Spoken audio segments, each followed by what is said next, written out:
क्या आप अपनी जनरल नॉलेज और करंट अफेयर्स की तैयारी को टेस्ट करना चाहते हैं?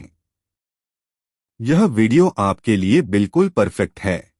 एक पेंटेड लेपर्ड गेको एक दुर्लभ और रंगबिरंगा स्थलीय सरीसृप है जिसे हाल ही में किस राज्य में देखा गया है?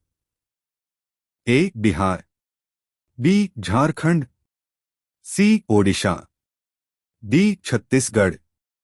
पेंटेड लेपर्ड गेको एक दुर्लभ रंगबिरंगा स्थलीय सरीसृप रेप्टाइल है। हाल ही में इसे छत्तीसगढ़ में देखा गया, जो जैव विविधता के दृष्टिकोण से महत्वपूर्ण खोज मानी जाती है। यह गेको मुख्यतः सूखे और चट्टानी क्षेत्रों में पाया जाता है।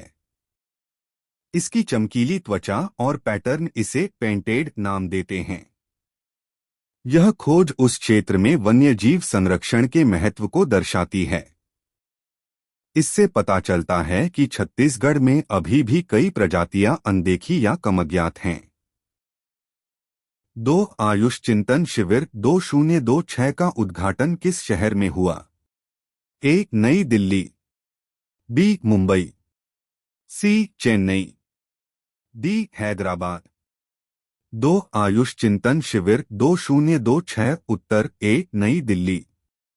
आयुष चिंतन शिविर 2026 का उद्घाटन नई दिल्ली में हुआ। आयुष का अर्थ है आयुर्वेदा, योगा, यूनानी, सिद्ध, होम्योपैथी।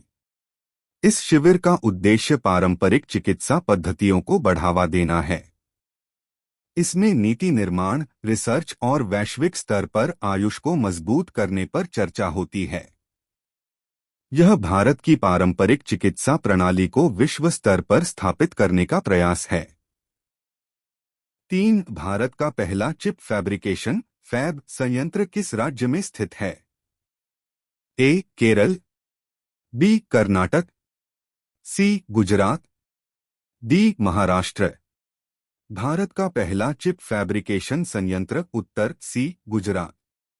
भारत का पहला semiconductor chip fabrication fab plant Gujarat में स्थापित किया जा रहा है।